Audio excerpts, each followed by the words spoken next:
Wyoming Territory. Autumn of 1879, the wind carried the weight of something gone wrong, as Travis Sutton rode down the dry ridge toward the edge of Bridger Hollow. The sun was low behind him, throwing long shadows across the land and dusting the pale sky in orange. He had gone out early to check the southern fence line, and he was late getting back. His two boys, Rusty and Ray, would be waiting, probably already poking at whatever stew Miss Hattie had left warming on the stove. He had not expected to find a girl sitting in the dirt by the sheriff's wagon. Travis slowed his horse when he spotted the figure near the cottonwoods, small and still, a brown dress torn at the sleeve, dust streaked up her legs. The sheriff's wagon had broken down on the slope, one wheel off, splintered and useless. But what caught Travis's eye was that the lawman was gone. He dismounted, boots crunching dry leaves as he walked toward her. She did not move. "Miss," he said quietly. She looked up, and her eyes knocked the air clean out of him. There was nothing in them, not fear, not relief, just silence. "You alone?" She nodded once. He left. Travis crouched in front of her. "Sheriff," again a nod. Her lip was split. There was blood dried along her jaw. She was maybe 20, but her shoulders were curled up like she was trying to disappear. "What's your name?" She glanced down. "Tessa." "Tessa Barnes. You hurt bad, Tessa?" "No," she whispered. "Just tired." He offered a hand. "Come on, I'll take you back to the ranch. Got 2 boys and a roof and supper if you want it." She hesitated, but when her eyes met his, something flickered. Not trust, not yet, but she took his hand. He helped her onto the horse, climbed up behind her, and they rode north toward home. By the time they reached the ranch, the sun was down. The boys had lit the lanterns on the porch, and Rusty came running when he saw the horse. "Pa, who's that?" Travis kept his voice calm. "Her name's Tessa. She's staying for a bit." Ray, the younger one at 7, peeked out from behind the door. "She looks sad." "Ray," Travis said gently, "go get some water for her, all right?" Tessa slid off the horse carefully, hugging her arms. She looked around at the small house, the single barn, the open field behind it. She did not say anything. Inside, Travis gave her a blanket and pointed her to the chair by the fire. The boys sat on the floor with their bowls, watching her like she might vanish. She did not eat much, did not speak. But when Rusty handed her a piece of cornbread and smiled, she took it with a soft thank you. Later, when the boys were tucked into bed, Travis stood by the window, arms crossed, watching the dark. Tessa stood across the room, holding the edge of the blanket like it tethered her. "He said he'd take me to Fort Bridger," she said finally. "Said there was a job." Travis turned. She did not look at him. "But he stopped the wagon before we got far, told me to get out, said I wasn't his problem anymore." "What happened before that?" She shook her head. "I don't want to talk about that day." He nodded once. "All right. I can clean," she said suddenly. "Cook, I can help. You do not owe me anything. I want to stay." He looked at her, really looked, and saw how she gripped the blanket like it was keeping her from falling apart. "You can stay," he said, "as long as you need." Days passed. Tessa barely spoke, but she moved through the house like she belonged. She rose early, swept the porch, folded the boys' clothes when they left them scattered. She was gentle with Ray when he spilled his milk, firm with Rusty when he argued about chores. Travis watched her from the fields, from the barn, from across the table, and something in his chest started to shift. She was quiet, but not empty. Careful, not cold. One evening, he found her in the barn brushing down his mare. She looked peaceful, her hand moving slow along the horse's side. "She likes you," he said. "She's steady. She is." Tessa glanced at him. "Why did you stop for me?" Travis shrugged. "Because you were alone. That's not a reason." "It is to me." She stared at him for a long moment, then looked down. "He made me feel like I was nothing." "You are not nothing." Her throat worked as she swallowed. He stepped closer. "You do not have to tell me what happened. But you were not supposed to be left like that." Tessa nodded, eyes wet now. "Thank you." He did not touch her, just stood close enough she could feel he meant it. Spring came slow and muddy. The snow melted off the ridge, and the boys planted corn with Travis while Tessa washed linens in the creek. She still did not talk about that day, but she laughed when Ray fell in the mud, and she wiped tears from her face when Rusty gave her a drawing of their family stick figures with her in the middle. That night, Travis sat with her on the porch after the boys had gone to sleep. "I do not know what I am to you," she said, voice barely above the wind. "You are someone who matters. I cannot go back to who I was. I do not want who you were. I want who you are now." She looked at him and for the first time really smiled. It was small and full of light. He reached out slowly and brushed a loose strand of hair from her face. She did not pull away. "Do you want to stay?" he asked. "Yes," she said. I think I want to stay with you." And for the first time since that day, she leaned in close, her head against his shoulder, letting the quiet hold them both. The past stayed behind them on that road. In the house they built from kindness. In the way Travis looked at her like she was the start of something better, and Tessa, after everything, started to believe him. The rains came late that year, and when they did, they came hard. For 2 days, water sluiced off the hills and turned the yard to a mess of brown slop. The boys stayed in, restless and loud, their games echoing through the house. Tessa kept to the kitchen, sleeves rolled, hair pinned back, her movements steady and sure as she tended the fire and kept supper from burning. Travis spent the second night in the barn, checking the roof for leaks, mending what he could with pitch and old cloth. When he came in near midnight, soaked through to the skin, Tessa was still awake. She didn't speak, just handed him a towel and a dry shirt he hadn't realized she'd mended. "You should have gone to bed," he said, voice low so as not to wake the boys. "You looked cold." He didn't thank her, not aloud. He just took the shirt, changed by the fire, and let the warmth fill the space between them. By the third morning, the skies had cleared and the ground began to firm. Travis saddled the mare and took Rusty out to check the lower creek, leaving Ray with Tessa. The boy clung to her apron as she led him through the chores, his hand in hers as they fed the chickens and gathered the few dry eggs not ruined by the storm. "Will I be big like Pa someday?" Ray asked, eyes squinting up toward her as he tried to lift the bucket of feed. Tessa knelt beside him, brushing his hair back. "I think you'll be kinder," she said softly. "But just as strong," Ray beamed. Later that afternoon, after the boys were fed, and the last of the laundry was hung to dry between the trees, Travis found Tessa sitting alone near the edge of the garden, stitching a patch onto one of Ray's trousers. Her brow was furrowed, but her hands worked smooth and even. "You always sew like that?" he asked, lowering himself onto the overturned crate beside her. "Like what?" "Like it keeps your thoughts from running off." She didn't look up. "Maybe it does." They sat in quiet for a while, the breeze tugging at the leaves above them. "Ray said you told him he'd be kinder than me," Travis said, not accusing, just curious. Tessa paused, then tied off the thread. "I didn't mean it the way it sounded. I didn't take it wrong." She set the trousers aside. "There's something about you.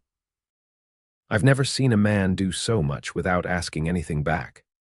I was raised by a woman who lost more than she ever said out loud. She taught me what staying looked like. She's still alive. No, been a long time." Tessa pulled her knees up to her chest. "Did she ever talk about it? Some things she did, some she didn't. I didn't push. I used to think if I ignored what happened, it'd stop mattering." He studied her face, the way the sunlight touched her cheek and caught in the fine lines at the corner of her mouth. "Has it?" "No," she said. "But it doesn't feel as heavy here." He nodded once. "That's something." The sound of hooves on dry ground reached them then, and Rusty came riding up from the creek, his boots caked in drying mud. "Pa, there's a calf stuck in the gully. Looks like it broke its leg." Travis stood. "Where?" "Past the bend by the cottonwoods." Tessa was already rising. "I'll keep Ray at the house." Travis hesitated, then said, "If I can't set it right, I may have to put it down." Tessa met his eyes. "I know." By dusk, the calf was settled in the shed, its leg splinted. Travis had carried it all the way back, Rusty leading the mare, neither of them speaking much. When they walked in, Ray was asleep on the rug, a folded quilt beneath his head, and Tessa was stirring something in the pot. "You get it?" she asked. "Got it. Might pull through." She brought him a bowl without being asked, sat across from him as he ate. Her hands were stained from blackberry juice. He could smell the pie cooling on the counter, but her hair was still pinned, her dress clean. She looked tired, but not worn. "You're not afraid of hard days," he said between bites. "I've known worse," she answered, then smiled just with the corner of her mouth. This one was all right. That night, after the boys were tucked under patchwork quilts and the lanterns turned low, Travis stepped out onto the porch. Tessa joined him without a word, wrapping her shawl tighter against the chill. He stared out toward the dark horizon. "You ever think about leaving?" "Sometimes," she said honestly. "But I don't want to." He turned to her. "What do you want?" "I want to wake up without dread. I want to hear the boys arguing and not flinch. I want to look at you and not feel like I'm waiting for you to tell me to go." "I'd never do that." "I know," she said, her voice catching. "That's why I stay." He reached for her hand, and this time she didn't hesitate. Their fingers laced together, warm against the cool air.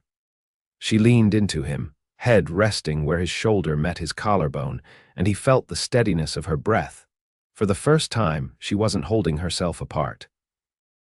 They stood like that until the stars turned cold above them, and the long ache of that day, the one she never spoke of, felt a little further behind. By late May, the pasture grass reached the horses' knees, and the cottonwoods cast wide shade over the south end of the property. The mornings came earlier now, the sun rising pale and quiet over the far hills, warming the edge of the porch where Travis stood with his coffee. Tessa was in the barn with Ray, showing him how to braid a lead rope from old twine. She had taken to teaching him small things, useful things, with a patience that came from somewhere deep. Travis watched her for a while. She didn't know he was there. Her voice was soft even as she guided Ray's fingers with her own. The boy was clumsy, but eager. She smiled once, and it wasn't the sort of smile meant for show. It was real, and it settled into her like something she'd forgotten how to wear. That afternoon, a rider came up the road from town, long-legged bay, lathered hard. The man in the saddle wore a deputy's badge pinned to a faded coat and carried himself like someone who knew how to use the pistol on his hip. Travis met him at the gate. "You Sutton?" the deputy asked, pulling his horse to a stop. "I am, looking for a girl, name of Tessa Barnes." "Sheriff dropped her off the books last month, said she lit out toward Bridger Hollow." "That sound right to you?" "She's here," Travis said. "She's not hiding, but she's not yours to collect either." The deputy scratched his jaw. "Ain't here to take her, just needed to know she's alive." "There's a widow in Rock Springs, Mrs. Alina Brantley. Says Tessa's her niece, been asking around." Travis's jaw tightened. "And what does she want with her?" "Says she wants her back. Says Tessa was supposed to stay put after her daddy passed." "Might be she's worried about her name getting dragged through the mud. What with all that happened?" Travis didn't answer right away. He could hear the screen door open behind him, the creak of Tessa's boots on the porch boards. "She doesn't want anything to do with that woman," he said finally. "I reckon that's her choice," the deputy allowed, glancing past Travis. "Just tell her someone's looking, and they'll keep looking." He turned his horse and rode off without waiting for more. Tessa stepped down into the yard, arms folded tight. "I heard him. Didn't figure he meant trouble," Travis said, "but I didn't like the tone. She's not my kin, not really. My father took me in when I was little. My mother was her sister, but I never knew her. Alina only wrote when she needed money or someone to care for her when the help left." Her voice was flat, but her eyes were sharp. "She doesn't want me back. She wants the story gone. I'm not sending you anywhere." "I know." He reached for her hand, but she stepped back, not from him, just from the weight of the past pressing near again. "I won't be spoken for like I'm a burden someone misplaced," she said. "You're not. You never were." She looked down at the dust between her boots. "If she sends someone else, I'll tell them myself. I'm not afraid of her." "I know that too."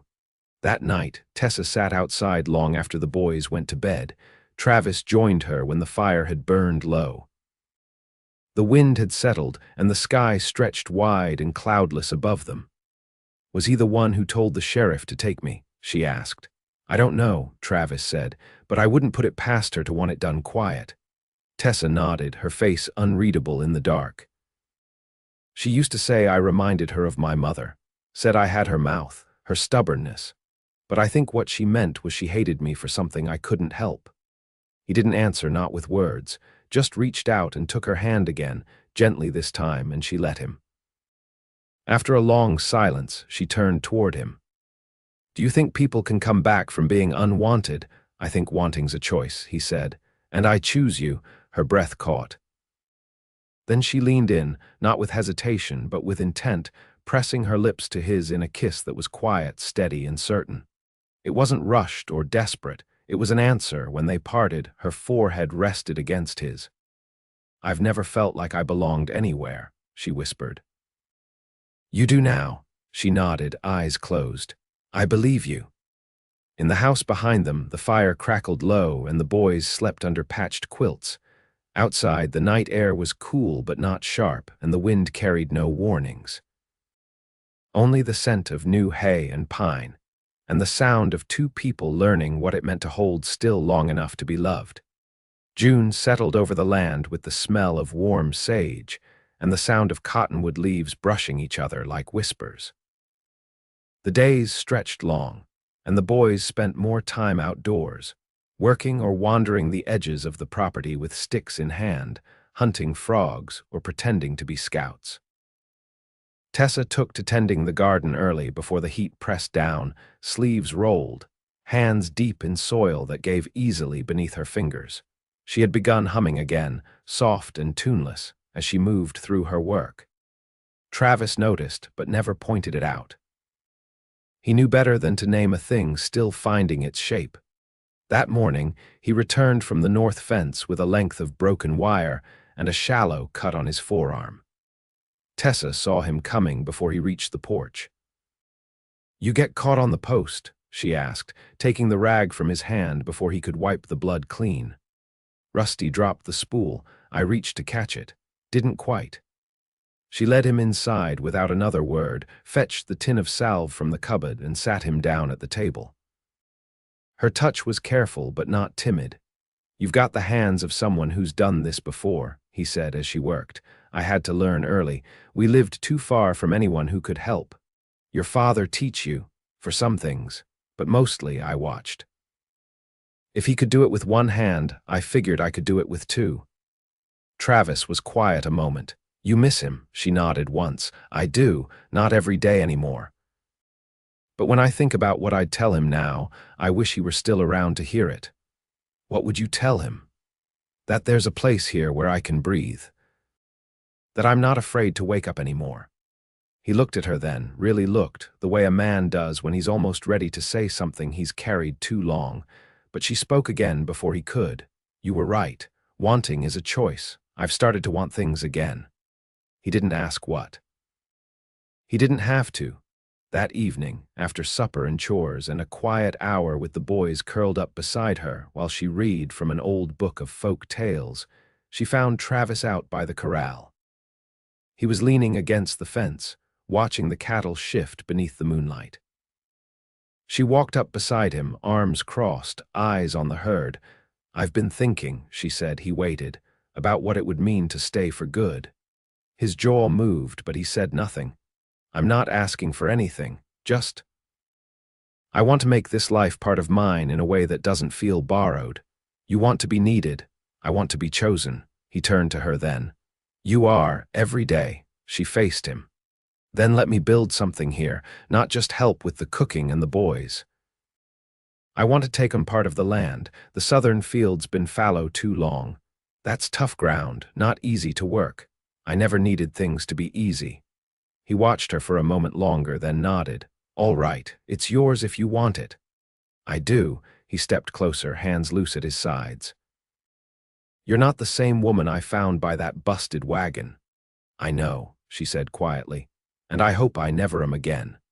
He took her face in his hands then, slow and sure, as if asking permission without a word. She leaned in first, and when he kissed her, it was without hesitation. There was nothing left to question, nothing left to hold back. Later, they sat on the porch, the night air soft around them, the boys asleep inside. Her hand rested over his heart, his arm around her shoulder. "I never thought I'd have this," she said. "You do." His voice was steady. "And you always will." She closed her eyes, letting the quiet settle into her bones.